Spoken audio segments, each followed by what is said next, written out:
Hirup tanpa sobat teh hambar, jeung maranehna unggal masalah bisa jadi cerita anu matak mut. Tapi kumaha jadina lamun persahabatan diuji ku ego jeung salah paham. Komo ku lomba nulis carita.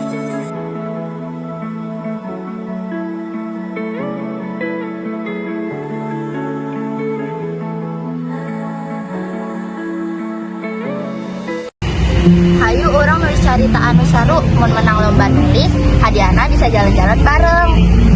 Oke barudak, mulai kali ini deh. Bu Abdi diberi nilai 0. Cerita orang kudu menang pahlawan, eta pasti keren jeung menang. Tapi cukuring leuwih hade ngeunaan persahabatan. Kunaon anjung sok ngatur-ngatur? Lamun kabeh sakahayangna cerita orang bakal acak-acakan jeung eleh. Anjung sok ngerasa paling bener Cynthia. Cukup, orang di dia lain keribut, tapi kernyin karya. Cynthia yang cerita penuh aksi, Olivia yang cerita mun digabung bisa lebih kuat. Orang terus ribut, walau ya jika capoge anu ditulis tapi lamun orang kompak, cerita orang bisa ngelehkan sawae. Hampura kuring teuing maksa. Kuring oge hampura kabawa emosi.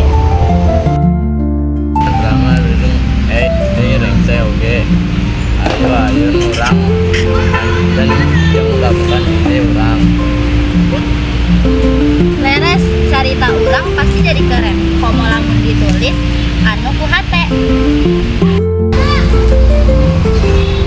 Persahabatan teh lain sok mulus, aya pasalian pikir, aya seri, aya ambek. Tungtuna silih ngarti teh kunci dan tetep babarengan. Seperti tujuan pelangi beda tapi endah mun nyahi.